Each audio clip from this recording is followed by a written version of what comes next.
Hello and welcome to another episode of Sports and Songs podcast. We're on season 6, episode number 14. Andy, tonight's the sports edition. How are Yep. you? A wonderful baseball season is here. Super Bowl Spring training ended. has begun. Spring training is the wheels are in motion for baseball season. Dust off the archives, get the baseball brain going again. Well, it's February 2nd. February 10th, 2025. Football season is concluded. Super Bowl's done. Baseball season NASCAR season is coming in upon us. Yep. Golf, baseball, lots happening. Yes. Full-fledged. We got to go deep into the college basketball and college hockey now. It's going to be March Madness before we know it. Mm-hmm. Now, Super Bowl was yesterday. It was held in New Orleans. It's tied to our trivia question, Andy. Okay, which is? Trivia question is this. Yesterday concluded, I think it was Super Bowl 59, right? Was it 59, yes. I think? It was held in New Orleans. How many times has New Orleans held or hosted the Super Bowl? How many times has the city hosted the Super Bowl? Okay. We'll have the answer at the end of the episode. All right. But it was at the, whether it's the Mercedes-Benz Superdome or the whatever it's called, how many times has New Orleans, the city, hosted the Super Bowl? We'll get the answer at the end of the episode. So stay tuned. All right. Stay tuned, as we say in the business. Yes. All right, here we go. Some of my toys here. A little breaking news. Timberwolves and Lynx could have new owners coming up. Arbitrators did rule that Lori and Rodriguez over Glenn Taylor. They still got to get, I think, 23 out of the 28 owners or some odd number like that to approve and stuff. So they did award them, the judge awarded them as being correct, that they are. Yes. Oh, really? Okay. And I'm kind of split on this. I mean, I like to see the owners come in. I think A-Rod can, like I was talking to Jeremy Quass earlier on the Facebook. The Brooklyn Nets were owned by a rap artist, and he started bringing all his buddies and everything else, guys he liked to be on the team. A-Rod's too smart. He's going to bring in good players, not his boys or his buddies or his friends or his pals. He's going to bring in the right players to win. A-Rod wants to win. He's got enough ego for that, to do that, I think. No. Okay, go ahead. And I think the reason this all came to a court case, I guess there was, in their interest to talk, the Rodriguez-Lori group missed a payment or was late on a payment. Well, this was all during the playoff run the Timberwolves were in last year, so Glenn Taylor was jacking the price up. So I see Glenn Taylor's part too. But you know what? You jack the price up too much, you're going to be stuck holding this baby in a couple of years when you want to get out and can't. So take the money now, you billionaire, and run.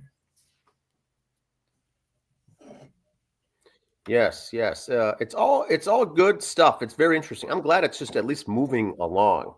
And when we talk about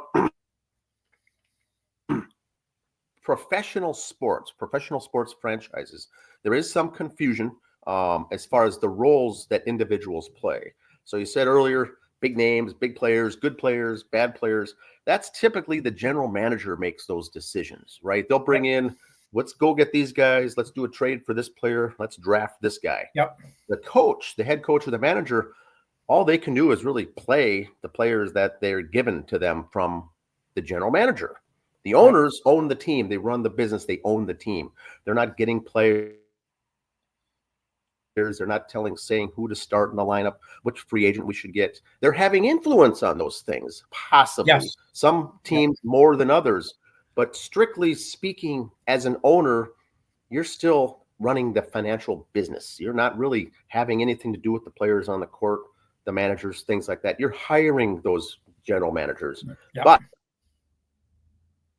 like I said, Brooklyn, some owners elect to have to be very involved with all these things. Jerry Jones, that's what I was going to say. Owner for the Dallas Cowboys, actually down on the field. You don't need to be down on the field as an owner. You don't need to be at every game as the owner. It certainly helps, but that's not your role. Your role is to own the team. You have much bigger eggs to fry up there at that level. Yeah. So it'll be interesting, like you said, if they decide to be active or not. Some owners are merely silent. Some owners you don't even know who the owner's name is. So we'll see what these guys do. Some it all depends, but it's good stuff. The Twins are currently also up for sale as well, and people really place a big importance on, hey, let's get this group to buy the team. Let's place this group. We don't want this person. We don't want this person. It really shouldn't matter who owns the team, but it's nice to have those decisions in the past. But I think A-Rod's going to open the checkbook and get some guys in and make us a contender, I think so. Oh, if that's the case, yes. If they're going to open the checkbook, we've seen this, like the Mets. Yep. Open the checkbook, bring in players. That's if the owners want to do that. It's not their responsibility, but if they certainly want to do that, if they have the wherewithal to do that, that makes it fun. Anonymous NHL players on if the NHL should adopt an in-season tournament. Players have said, quote, "We play for the Stanley Cup. We don't play for an in-season banner." Good topic. So just, again, another reason why I respect hockey, like hockey. Those guys respect the cup. They respect the tradition, the lineage, the history. They don't. Okay, I'm not saying they don't play for the paychecks. They do. But they play for pride. Hockey players, I think, play for pride more than anyone else. So no All-Star game this year. They're playing the tournament they're on break for this tournament now for the four countries, and it's fine and good. I kind of like it, something different. A little different action. I heard, I was just reading beforehand too, which was why I was late coming in. NHL is going to take these tournaments like this, if they do it, where they might try different rules during the tournament and see how it reacts. Yeah, it's going to be just a couple 3-game series to find out, but still, if you want to tweak a little rule, that would be the time to do it. So how does, the WNBA has the Commissioner's Cup? Yep. The NBA has the in-season kind of tournament. Yep. What are your thoughts on? Is it something like that? No, this is a little 4-team tournament. So the All-Star game, they're having this 4-team tournament. Those countries playing. So this is their All-Star break. So if you originate from one of those 4 and you happen to make the team, you're playing. If you're not, this is just vacation time. It's a break. Yeah, if you're from Latvia, you got the weekend off. Yeah. So they're projecting April 10th to be the day that Ovechkin passes Gretzky for the record. So we'll see how that holds up. So mark your calendars then. We'll see how that goes. Yeah. Oh, interesting. Here we go. Da-da-da. Love it. I heard, Dan, that if you ever got a tattoo, it would be this. Okay. That would be that logo right there, Andy's Soapbox. Oh, yes. That's a tattoo Dan's going to get on his shoulder, I think. Yes. That'll be our next bet. On the bicep, maybe. Yeah. Okay, they're putting down between Gretzky and Ovechkin how many empty net goals they had. Well, Ovechkin's got more empty net goals that don't count. Okay, that's crap. That's like saying in football, well, they were already up by 30 and he scored a touchdown. That don't count. That an infielder pitching, that home run don't count. They're still playing the game, empty net or not. Too bad. A goal's a goal. I'm tired of this. It still counts. Sorry if it's an empty netter or not. It's still a goal. It still counts as one. So it's like you're counting total baskets. You're going, well, some of these are 3-pointers, some of these are free throws. So basket's a basket, that's what they're counting. They didn't say, well, now they don't count penalty shots in this for career goals, I don't believe. But it's not like they're going, well, some were slap shots, some were wrist shots, no, a goal's a goal. People let it go. Quit finding excuses. As much as we loved it when Gretzky was destroying records, you knew someone was going to break one at one time. And I'm kind of glad I could see. I love Gretzky, but I'm glad I could see one of his records broken. Yeah, just to live through it, and rather than have the next generation have it, but to be able to see both during our lifetime. Speaking of records, Hong Kong beat India 30-0 the other day. India goalie, he had 55 saves. The other guy had one save to 55. Shots on goal, God. 1. for India. The guy had the one save because they had one shot. So congrats to Hong Kong. It's unbelievable. San Diego, California, Portland, Oregon have shown interest in getting NHL franchises. I've heard Atlanta's name been thrown out there also for NHL to expand. So there's that. High school stuff. Here we go. Girls hockey classifications A and AA. 8 per class qualified. It's at the X. February 19th through 22nd. So that's just coming up here next week. And after that, girls wrestling, March 1, or 27th through the 1st. And then the individuals on the 1st at the XL Energy Center. And that is your homework. This has Songs Edition because Kevin was in a rush. It's the sports edition one. But familiarize yourself with the girls wrestling and girls hockey because the state tournaments are coming up. So get yourself ready for that stuff. That's the beginning of March Madness here in Minnesota. Those two sports getting kicked off. All right. There was talk of a three-peat this last weekend. And here's just the last few three-peats and some stuff I want to bring up here because we are here to educate. Yes. Okay, UConn women, they actually won 4 in a row from 2013 to 2016. The Lakers were the last to do a three-peat in basketball from 2000 to 2002. The Yankees did it from 98 to 2000. The Houston Comets in the WNBA did it from 97 to 2000, had a four-peat there.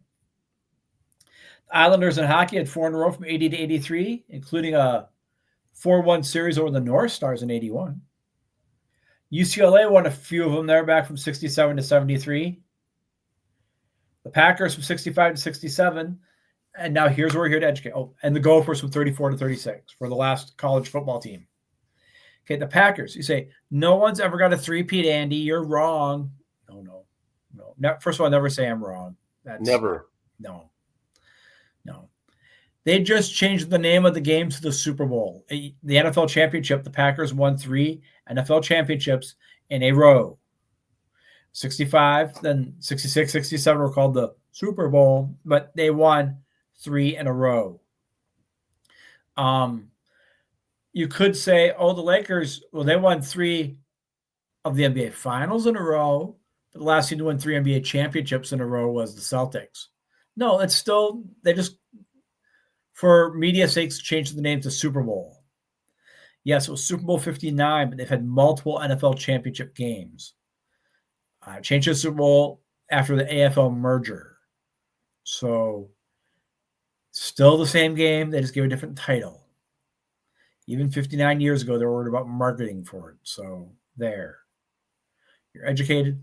Okay, the Gophers 3 championships in a row, but, they've started all the whole bowl series then. It's still, they're still national champions. I don't care if it was from the AP poll or from winning the Sugar Bowl or winning the Bowl Alliance Championship Cup, whatever you want to call it. Gophers won 3 national championships in a row. No one's done it since 1936. So there. Tough to do, regardless of the sport. It is just too tough to do 3 back to back. And you know how good the Patriots and Brady was. They're not even mentioned here. Yeah, tough to do it. All right, tough to do it. Harrison Bader, yes, formerly of the Mets. The Twins have signed him, 1-year deal. As a Twins fan, I am very excited about this. As a Mets fan, I'm sad because I liked Harrison.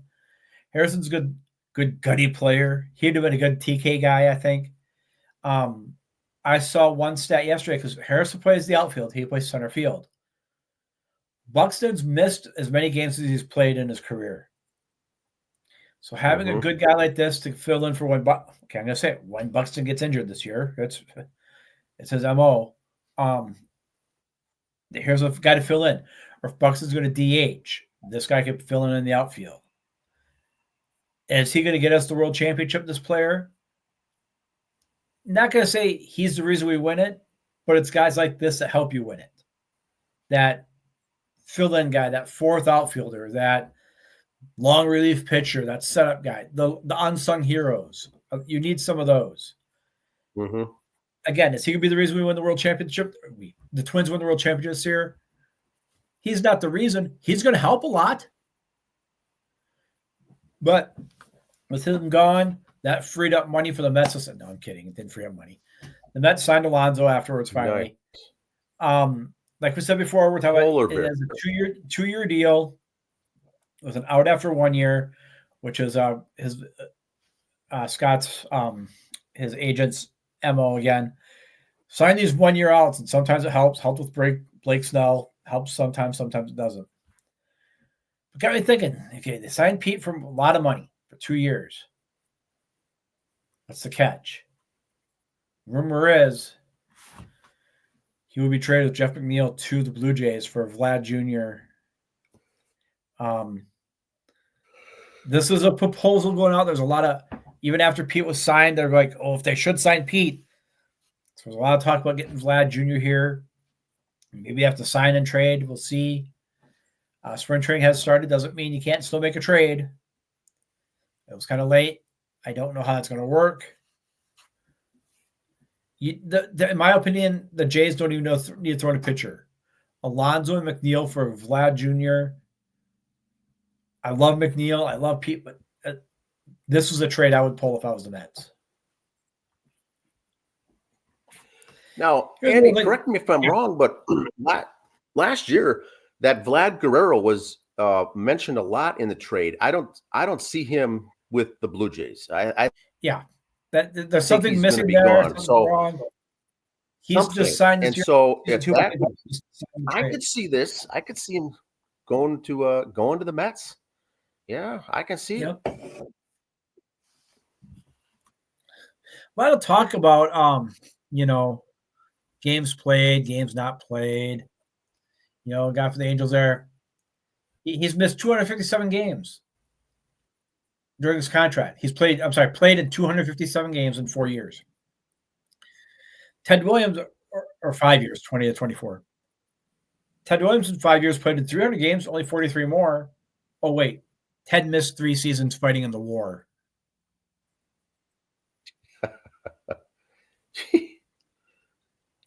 Those stats are unbelievable.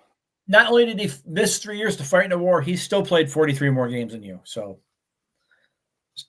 those stats just blow away. These guys who him and you like Spahn and you see Bob Feller, all these guys who Cy Youngs, MVPs, Triple Crowns. Oh wait, let me go fight in the war for 3 years. And they didn't have little cushy desk jobs. These guys were pilots. They were bombers, and then came back and picked up like where they left off. And didn't skip a beat. You come back and you perform at that level. You get some guy at the office who misses two days with the flu, and he comes back, takes him 3 weeks to get back up to snuff. Yeah. This guy goes off, fights in the war, flies bombers, comes back, and starts winning Triple Crowns again. Those Ted Williams stats are still just unbelievable. Right. And speaking of, remember Mark Lemke? Spark plug little player for the Braves. He had 3,664 plate appearances during his career and was never hit by a pitch. 257 plate appearances and not hit by a single pitch. A pitch is going to get away every now and then. You figure, or gets down in the dirt, hits you in the ankle. Never hit by a pitch. Statistically, you would think along the way, something would just happen. Yep. And never ever. Wow. In the ankle or something. Yep. Nope. Never hit by a pitch. Great trivia question right there. That's a great trivia question. I wasn't doing my stat of the week, but it's just kind of a fun fact, I should say. And Lemke was the guy who had one of the best World Series ever. Not ever, but in that Twins Braves World Series 7 games, he was up there to be named MVP if the Braves would have won. He would have been in the talks. The week that he had. Now, remember last week we talked about Major League umpire getting fired because of conspiracy with gambling? Here's one of his stats. His account was used. He called for stat reasons, called a perfect game. Every ball and strike he called was 100% accurate. You hear about these a couple times a year. This was a World Series game 2. Back in 22, he called the perfect game. That is So unbelievable. his strike accuracy call, ball accuracy call, 100% both ways. Now, I'm not saying he threw games or anything else. You let someone borrow your car in a robbery, you're still at fault with your car. You let someone use your account. First of all, I don't think an umpire or umpires, referees should be allowed to gamble on any sport. I don't care if you're a baseball ump, you should not be able to gamble on hockey. There's just something about being a official, some kind of creed. You shouldn't be able to do that. Fair enough. All right. A UMass student completed the challenge halftime of a women's game and won $10,000. It was the layup, free throw, three-pointer, mid-court shot. He was informed later on by the insurance company that they will not be paying it due to his foot was on the line for the half-court shot. I look at it this way. Hey, look at the fans in the crowd there. They were really packing them in. There was one hell of a line at the bathroom for halftime, one of the two. But, to me, yes, it's a lot, but in the whole scheme of things, it's only $10,000. You're going to stumble on this about someone's foot being on the line for a gimmick thing at halftime. Cut the check or throw a bone going, hey, all right, yeah, we didn't catch it at first. We had to go back and watch the tape, but, we'll give you another shot at it for something, but I don't know. Poor kid got jammed. So now, does this student now has to get, I'm sure, an attorney and fight this or whatever, or maybe let it go, but it's just. Or give me something at least. Come on now. It's interesting. Yeah, look at the college. Look at the crowd there. Yeah, I think you and I can go and shoot hoops in the backyard and get more people watching. But this guy, or is it a guy or a gal? All right, here we go. NASCAR week. Wednesday is the practice. Then Wednesday night, they're qualifying. Truck Series, race day, duel at Daytona on Thursday. It's just racing all the time. Sunday night or Sunday afternoon at 2:30 Eastern. That's 1:30 here in the Minnesota zones. Daytona 500. It's gonna be great. Full week of just nonstop action. Yeah, that would be just wow. Now how much does fantasy sports come into this? Just on the final race day for Sunday, or are there fantasy things here? It's just the main race for Daytona 500 for fantasy NASCAR. Yes. Okay. And the practice ones, the dual runs. The season is here. Yes. It's a long one. It is. It goes all the way. It's a long, long season. One of the longest ones. And here's your active racers. Denny Hamlin's won 3. Jimmy Johnson's won 2. Then the rest with 1. They're William Byron, Stenhouse Jr., Austin Cedric, Michael McDowell, Austin Dillon, and Joey Logano have all won 1. Those are active racers, of course. And I'd like to see Chase Elliott's name added this year as 1. So that's just me, a big Chase Elliott guy. All right. Whoops. There we go. And here, great quote, Bob Gibson was let go as Mets pitching coach after the 1981 season when it was revealed that 90% of his instructions consisted of yelling, hit his ass, and asking, what do you guys all suck? Why do you guys all suck? Now, you talked about Coach Mike playing back when Jordan started with Town Ball. Was that Coach Mike as a coach there? Was that his? It's his coaching style. It's good stuff because not really, but it is funny what you see with. And I forgot that Bob Gibson even was a pitching coach, and so as good as he is, there are some guys that you play with on your team, regardless of what sport. And some guys literally all the time just roll their eyes. They can't believe that people just can't do things. Yep. And he must have been like that. He just says, "You guys are playing in the pros. You're a pitcher. What? How come you're all this bad?" The lovely Mrs. Boyer, being a teacher, hates when I say this, but when it comes to coaching, it's so true. Those who can do, those who can't teach, or those who can't coach. Very rarely do you see a superstar player be a great coach. Larry Bird did it. Gretzky, man, coached for a little while. But you look at a lot of the good coaches in sports now, they were average players because they had to really think and learn about what they were doing. Tommy LaPorta, Tommy La Russa, Tom Kelly. Phil Jackson got some rings as a player, but I think he really knew the game better to go. Magic Johnson tried to coach for a little bit there and couldn't do it. He just, why can't you do this? Bob Gibson was not cut out to be a coach. So he doesn't have the empathy. He's just thinking like, you guys are just idiots. Why can't you do this? And Bob Gibson was so talented. And then he comes in with the aggressive, just hit him. Just hit him. Then.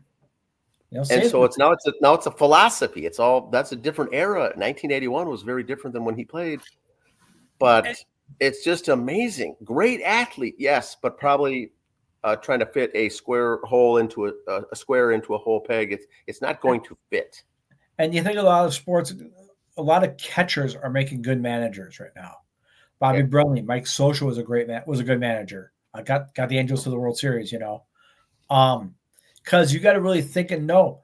That's why I'm surprised in football you'll see a lot more quarterbacks become coaching, or at least coordinators, because you got to know so much of it. But you do see them as broadcasters. I'm sorry, what? Yeah, you do see them filter up as broadcasters. Tony Romo, Troy Aikman, Tom Brady. Those guys are analysts because they're the quarterback of the team, much like in baseball, the catcher is calling the shots, calling the game, and they become very good at that next level. Interesting. Yeah, I just want to know why guys like so good. Why guys like a Brady or a Romo don't go to coaching. I think part of it is, yes, they have the itch to want to be there. You can still go to all the practices, watch all the film as an analyst. But you know what? You can say, "Oh, I think this play is going to happen next," which Romo does, and he's right a lot of the times. If you lose, though, I think they're afraid it's going to take away from what they did as a player. People go, "Oh, he's a rotten coach." No, wait, I got rings from championships, and I'm, this and that. Society is, what have you done for me lately? And I think they don't want to ruin what they did as a player by coaching and ruin their brand or their lineage, Legend, the nostalgia of their years gone past. But they're two different animals, two different things. And it's not a given that just because you're good at a sport means you're going to be a good coach. Or some guy, like you said, sometimes these backup quarterbacks make some of the best coaches. Right. Who's the Dallas Cowboy backup quarterback? He was, Jason Garrett did it for a while. And coaching. Jason Garrett was all over the place. Very, very smart. Talented to play in the pros, but in the pro caliber, bottom lower level guy. Peterson from the Eagles and Jaguars, he was a backup. Doug Peterson, yes. So Super Bowls the other day, Jalen Hurts won the MVP. Yes, does not mean he's going to be a head coach, quarterback, a broadcaster, offensive coordinator someday. Could be, but he's got the ring, baby. He's got a ring. Very proud of him. You got a trivia answer for us, sir? Anything else? I was going to touch on one thing, Andy, before the trivia.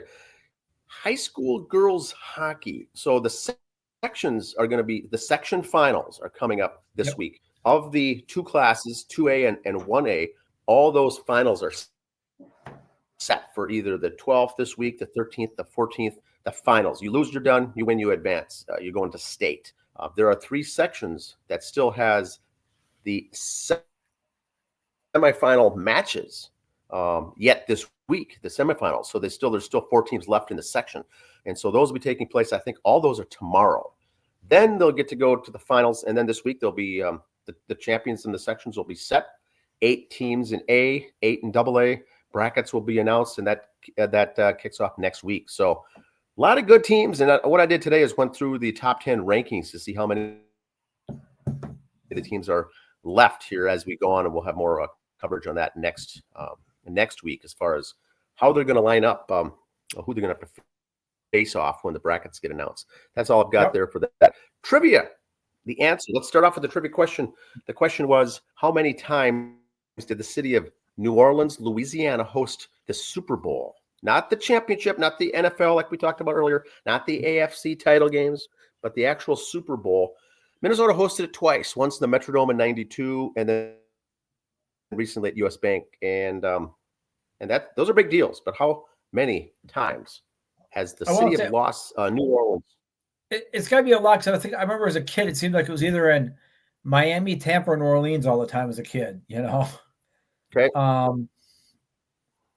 So there's been 59 Super Bowls. So I'm going to say 12. Okay. Here's the answer. It's 11.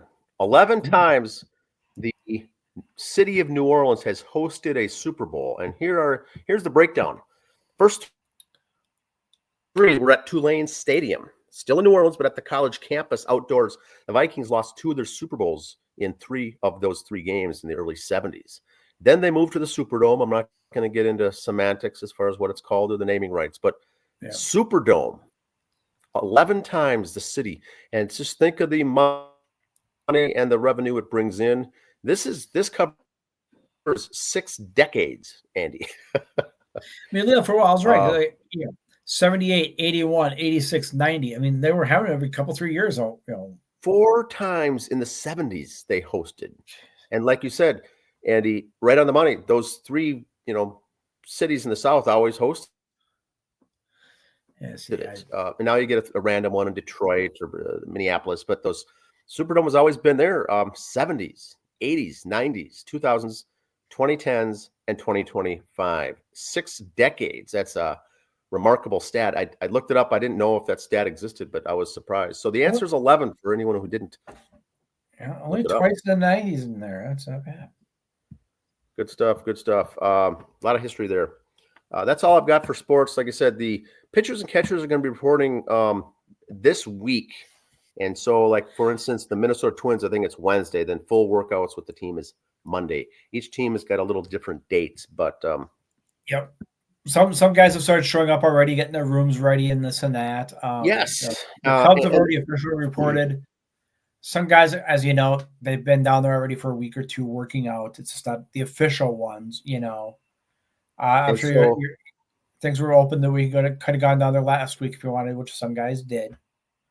So I'm sure the guys coming off an injury or whatever. So what you got really got the 40-man roster is everyone that's invited at whatever level you're in, AA, AAA. And then they're starting to announce today, some of these teams, the non-roster invites that are coming down as well. So there's going to be 60, 70 guys on the bench in the dugout. So that's where the split squads will come in and things like that. And they'll start getting cuts. They got to get it down to 26 by opening day, though. 26. Yep. I posted on our Facebook page today the Mets roster for the spring training. And that's what spring training the first week. 4 days later, they'll probably cut a couple of those guys. If something happens, like you injure a knee, you're done. You don't get to invite somebody else. They just don't waste their time with that. You're gone. Unless there's a guy who's on the AAA team that'll give him some more swings or looks, they might. But if someone gets injured in spring training, you're just done. You don't get replaced. I like this. Also, you get to look at the jerseys with the high numbers this whole next month, the 94s, the 85s. You get to see guys trying out at new positions. If they're going to try platooning someone or moving them to another position now, you'll be able to see some of those things to get those, work out the kinks. Like I said, injuries, you got all season to heal. Now you're set. Let's see what happens. And I'll use the Twins for an example. This is where you might have, for the 8th or 9th inning, put Harris a batter in at center field and move Buxton to right, or vice versa. Like, hey, there might be a time where we've had a doubleheader and we've put pinch hitters in. You might have to play right field for an inning or 2. Here's a chance to get used. Yeah, there's odd things happening. You may have run out of space at the end of a game and have an outfielder play third base or second, or you have some strange stuff. But usually there's more than enough guys. A lot of catchers, a lot of pitchers, a lot of catchers, of course. And they all even out the workload. 6 or 7 catchers down there at spring training. Yeah. Yeah. Fun stuff. So this is all going to kick off, and we've got girls hockey starts off March Madness next week. State tournament wrestling. That's all going to start after that. That's all we've got here for this week. Anything else? We didn't mention it. Like I said, we got girls hockey, we got girls wrestling coming up. Dance line and kick line for state are coming up. I also heard the Nordic, was it cross country Nordic skiing up north is being postponed because of the cold weather. So if you're into that, check the Minnesota State High School League page for information on that, time changes and date changes for that. Good stuff. See you next week. Bye.